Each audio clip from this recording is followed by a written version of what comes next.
Isang world champion po ang nakalaban ko sa kakatapos lang na Title Tuesday. At ang matindi niyan, isang matinding sacrifice ang pinawalan ko sa may bandang dulo ng laro. Ano pong nangyari? Abay, matindi. Panoorin niyo po ng live dahil nakalaban ko po si Grandmaster Morsin Bolodar ng Russia, World Rapid Champion. Kung hindi po nagkakamali, 2025 po siya nag-World Rapid Champion. Kasali sila Magnus doon pero siya po yun ang una at naging World Champion na nga. Ano po bang nangyari sa laban? Panoorin niyo po. Nag-live stream po ako noon, recorded. And then after po ninyong panoorin, i-analyze po natin yung laban. Enjoy! Wow! Kalaban natin guys! World Rapid Champion! Grandmaster Morsin Boladar! Let's go! Kontento! Kontento. Kontento guys. Unahin natin to. Magayin natin yung ating linya. Yan. Dito tayo. Dito tayo. Okay. E6. I think E5 is the best eh. Morsin Boladar, anak. He's a World Rapid Champion. Yeah. Takes E5. You're winning friends. It's, I think have to take, no? Kailangan atang kainin. Kaso, si Bolidar kalaban natin, si Morsin. Morsin, mga sir. Okay. Dito lang. Wala siyang puntahan. Dito. Dito. Dito. Bilis-bilisan lang natin. Grabe, may naligaw sa landas natin at 2,000, 3,200. Grabe, no? Naligaw ng landas, eh. Teka lang. Dito tayo. Gumalaw siya, eh. Ano? Tama din siya dun, ah. Tas lang. Dito. Pusang gala, inikot-ikutan lang ako, nahilo. Nahilo si coach. Inikot-ikutan lang, nahilo. Nahilo ako sa ikot-ikot niya, pero wala akong pake. Ang importante sa akin, alam niyo na. Check natin to. Ikot-ikot ka, ikot-ikot lang yung ginagawa niya sa atin guys eh. Pwede may mga ganun talon tayo eh. Dahil natin siya sa bilis. Bilis. Dahil natin siya sa itsura. Let's go. Isa natin na konti. Let's go. Shoutout po sa mga nanonood. Welcome po sa ating live streaming. Hindi siya maka-tears eh. Uy, pusang wala. Pinakain niya lang. Ito treat niya eh. Siyempre, kainin ko nito. Diba? Treat niya eh. Tapos gaganituin ko yan. Oh! Pusa. Treat siya dun, no? May katwiran yung bata. Bata. Kasi bata ba ito eh. May ganun lang pala siya. Pag gumanito ako, kain, capture, take siya dito, capture ako. I think that will do, no? Bahala ka dyan. Bahala ka dyan. Capture. Bahala ka dyan. Masaya na ako dito. Okay na ako dito. Hindi na ako malungkot. Hindi na ako malungkot eh. Masaya na ako dito.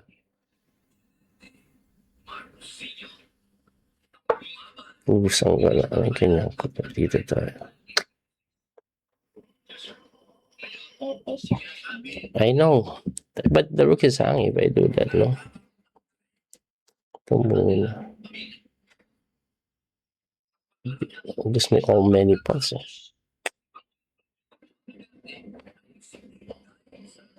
Sige, dito muna.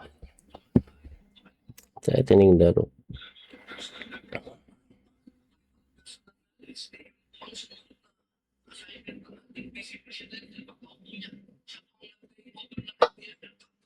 Ayun na lang. Okay. Tulis na mga bishop niya, guys. Pero quality up ako. Ang hinain lang. Teka lang, ah. Dito. Ang trade. Okay. Kain siya dito eh. Pag dito, kain siya doon. Doon palit ako. Sige, pwede, no? Pwede ba? Pwede. Sige. Ubus nga lang yung punt ko, ah. Ubus yung punt ko, putik. Nalimas. Nalimas. Nalimas ang walang yan. Nalimas yung punt natin, guys. Dito. What can I do now? Too many pawns, right?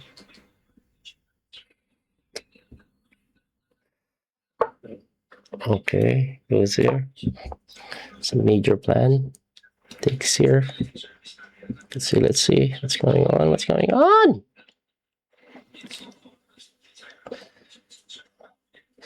Bilisan natin ng konti, no? So, this is... That's what he did. Sige, dito pa rin. Kasi gaganito siya. Para pwede ko pa rin kainin. Aha. Ito, may ganun. Andyan. Dito lang. Capture. Ay, oo nga, ano. Sige nga. Ay, putik ka talaga, Daniel. Hanip ka. Visit. Ano? Anong pinagagawa mo sa buhay mo? Anong pinagagawa mo sa buhay mo? Yun? Making move pala siya.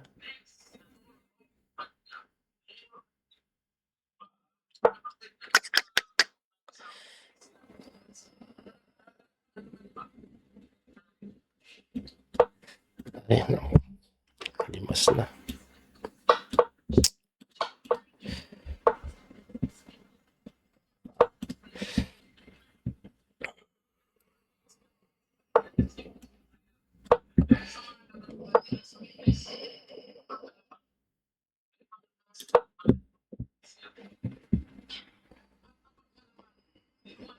Putik. Patalo natin. Galing talaga siya eh. Parang ano eh. May chance mag-world champion to sa Rapid. Yung kalabang ko. May tira din eh. Ano, bigyan ko to ng isang matinding sacrifice. Teka lang ha. Tingin ko makapag-sacrifice ako eh.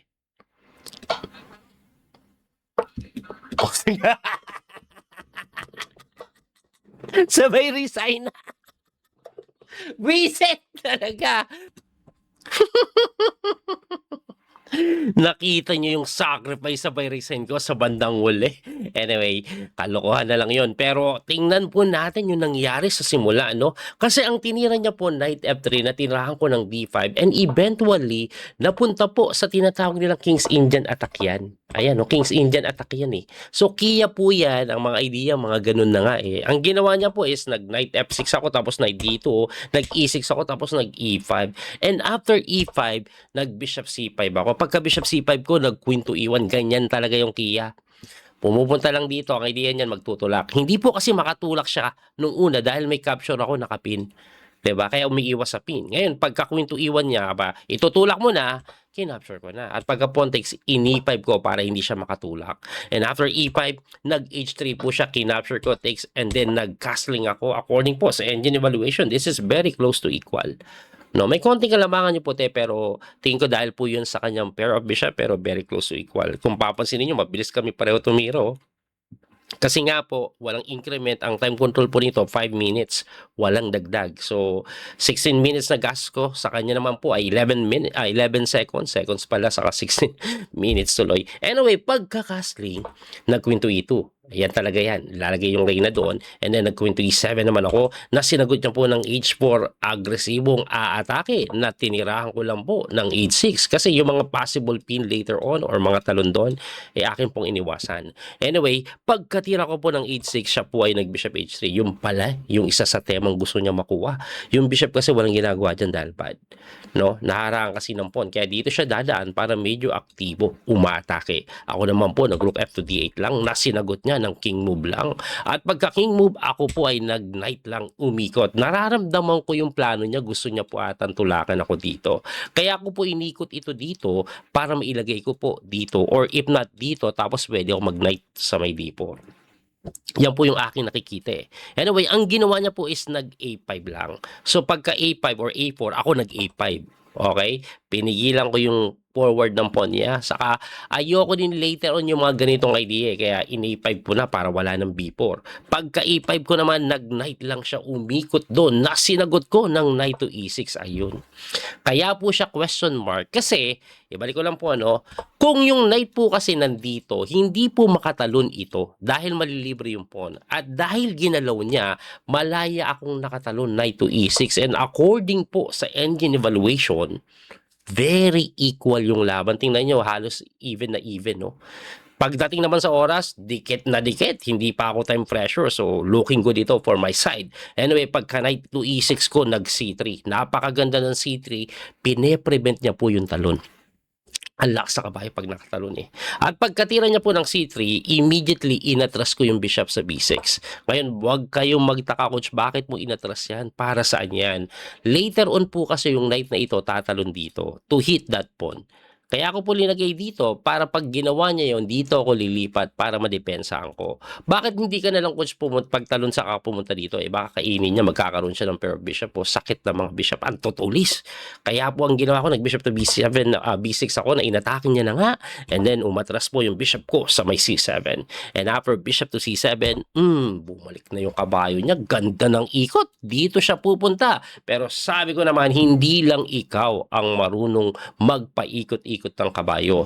One of the reason din po kaya yung bishop inalis ko dito kanina kasi papalitan ko yan ng kabayo. Knight to C5, napakagandang tira. Ang mga nakikita ko pong idea, pwede po akong kumapture dito, pwede ako mag-knight to B3, at pwede din akong mag-knight to D3. Ang ginawa niya, nag-knight lang po sa may F5, hitting my queen, parsadong gumalaw, tumakbo po ako sa may F8. Yan lang naman po yung magandang square eh. Yung iba hindi maganda. So pagkatakbo ko po sa F8, tumira po siya ng queen to F3. Nung pagka queen F3 niya, naramdaman ko parang chess player din talaga eh. Parang chess player din talaga. Tagal niya pinag-isipan yan, balik ko lang. Ayan ilang segundo yun. Halos 40 seconds nag-isip guys eh. Pero yan po ay number 1 engine move. Ang ganda pala ng tinira niya na yan. Ngayon, dito po, nag-isip po ako dito kung anong gagawin eh. Kasi, yung tiradang to, hindi ko po talaga inasahan. Dahil binibigay niya po yung pawn, libre po yung ipor. Pero nung inanalyze ko to, nabubulol pa, nung ina-analyze ko to, pagka-takes, ang iniisip ko ititira niya, ito lang eh. Yan po talaga yung nakikita ko tinitira niya. May other option ako which is knight B3. Hindi ko ginawa. Yung kasi pinaka-simple, sisimplify mo lang. Gagalaw to rin, tapos kainin mo to. So, ang magiging ending po, opposite bishop, most likely mauwi sa tabla. Ganun nangyayari dyan eh. Like for example, eto ginawa ko, knight B3. Yan po kasi yung best move actually, na hindi ko tinire. Gagalaw yung tore kahit saan. Siguro dito. Tapos capture ka lang. Tapos takes. Tapos siguro ang pinaka-simple, H5. Para wala na siyang threat dito. Yung kasi yung threat niya malilibre yung kabayo eh. Ayan. Ganyan lang yung gagawin. Tapos tulakan mo, tapos lapit ka doon. O opposite bishop, equal. Medyo lamang pa nga daw ako na konti kasi mas aktibo tayo dito eh. No? Anyway, hindi ko po nakita yung mga yun. Ang pinili ko po kasi, kinain ko yung pawn. Ako po ay nagmatakaw. Nag-greedy. Kasi ang nakikita ko lang talaga, tutulak to. Sabi ko, wala yan. Tulak mo lang, gaganon na ako eh. Tapos buhay na eh. Yun ang nakikita ko. Na-miss ko yung pinakasimple na rook to E1. Yun lang. Pagka rook to E1, hindi ko na ito madepensahan. At dito, lamang na daw siya. Di ko nakita yun na. Kaya napatagal po ako dito. Nag-isip ako ng mga 25 seconds. Ayan, nakasulat dito. Kaya alam ko. Ang tinira ko po, wala akong ibang magawa. Ang best mo pala is sumatras dito. Pero ang worry ko talaga yung night takes. Kasi pagka-capture mga libre to.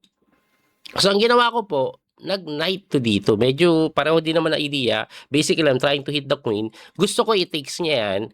And then, kung sakali man na i-capture na to pagkatapos ng i-takes, mapalit to, okay ako kasi opposite bishop. So, malaking chance ang matabla pa rin. Pero tinira niya po yung number 1 engine move. Kasi yung bishop takes, equal pala yun eh. Yun yung nasa isip ko eh. Nawala sa isip ko na pwede niya palang unahin to. May in-between kasi. Yes, akala ko threaten yung queen, parsado ka na. Pero yung capture kasi sa 8-6, check pala yan. Wala sa isip ko, no? Oo nga pala, check yan. Saka pagka-capture, ayun, naka-capture dito. And then, nagtira po ako since pangat yung aking pong pawn structure, yung king ko hindi safe. Nag-queen to queen ako, which is wrong pa nga. Ang pinakasimpleng tira daw, rook to d6. Hirap naman kasing unawain yan eh. BBK mo to eh. Di ba?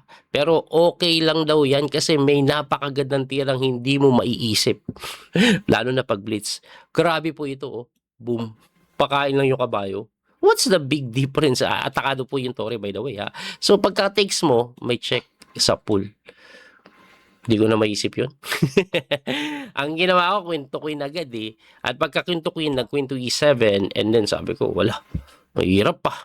Ang ginawa ko, nag-knight to b3, number 1 engine move na pala yan, na tinirahan ako ng brilliant sacrifice, kinapture lang. Ang ending po kasi, yes, quality up ako. Kala ko, okay pa eh. Quality up eh, pero may pair of bishop siya. Ang matindi kasi, yung queen takes b7, yung knight halos makulong eh. Actually, di pa nga pala best move yun. Ano bang best move? Ang best move pala, rook takes e5 eh. Pero ito kasi, ganda din eh. No? So, yung knight halos makulong. Ang ginawa ko po is rook to b1 para pagka-takes niya, knight to b3, makatakas man lang. At gusto ko ma-eliminate to. Once na-eliminate kasi to, kahit pa paano, baka mabuhay pa. Lakas ang pair of bishops. Lakas. Anyway, as you can see, lamang pa ako ng konti sa oras, pero sa posisyon, nangingisay na. At pagka-takes doon, hinamon ko, kinapture niya, pawn takes, and then naubos ang pawn, namuti ang board po.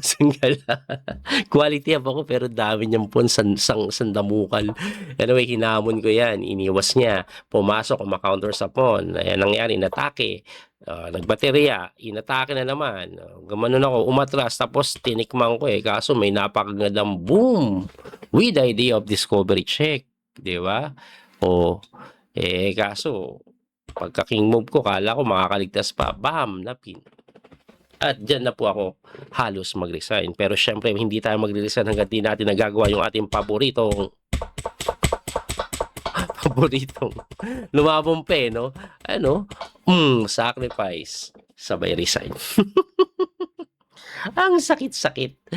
Ang matindi, hindi lang siya yung sikat na nakalabang ko. Nakalabang ko din po si Hansen Eric. Ito, talo nga lang din. Ayan ang nangyari. Oh.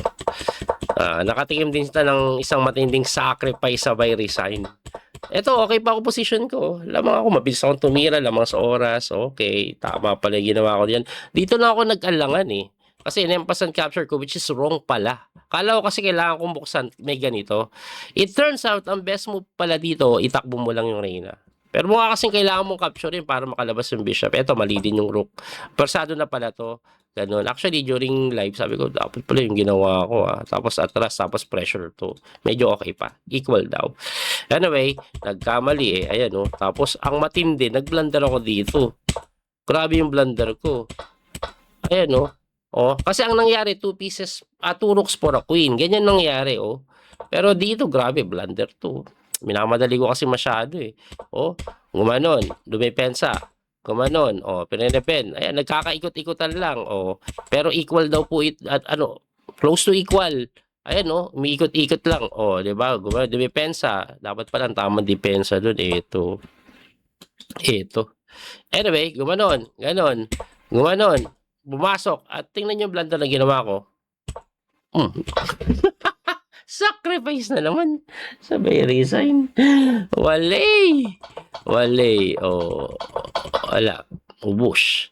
Well, sa title Tuesday na yun, hindi naman ako na-zero. Kahit papaano, may tinalo tayong isang Grandmaster. Ito po. Ayan, nakalaban ko si Grandmaster Milos. Ayan. So, ang ending dito, losing ako dito eh.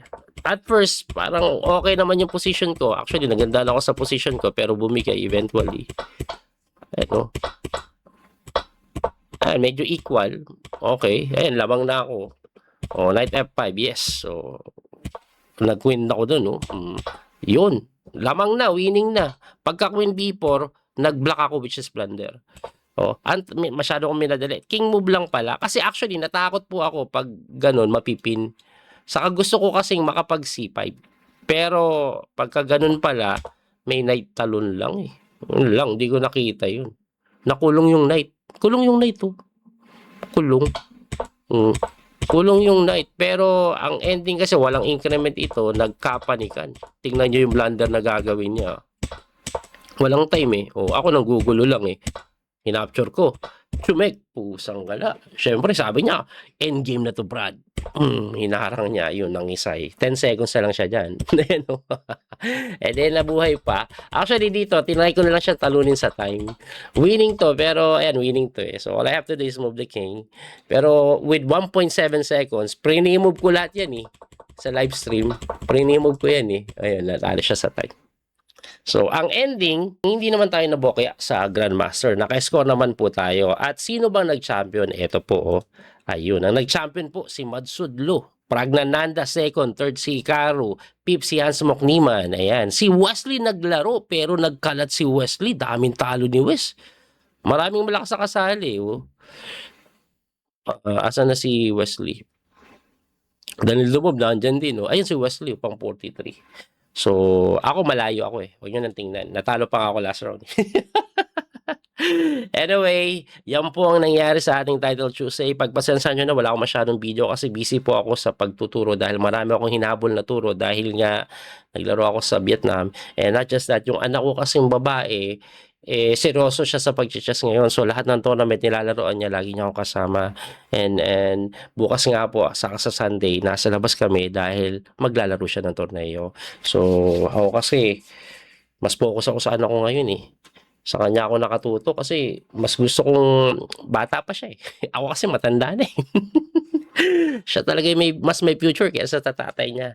Anyway, abangan nyo po yung mga susunod natin na video, yung mga paparating na tournament. I-analyze po natin yung mga laro dyan. Muli ito po yung Coach PD Master Daniel Causo. I-download nyo pala yung ating chess app, Heron Chess Coach, sa Play Store. And sa Apple, for some reason, hanggang ngayon wala pa rin. Ang gulo nila. Naghihintay pa rin ako sa ating Apple, no? Anyway, hanggang sa muli pagkikita, don't forget to like and share, follow and subscribe. God bless po mga kabiyahe. Thank you for sa support. Bye-bye. That little mouse, 'cause I'm an albatross.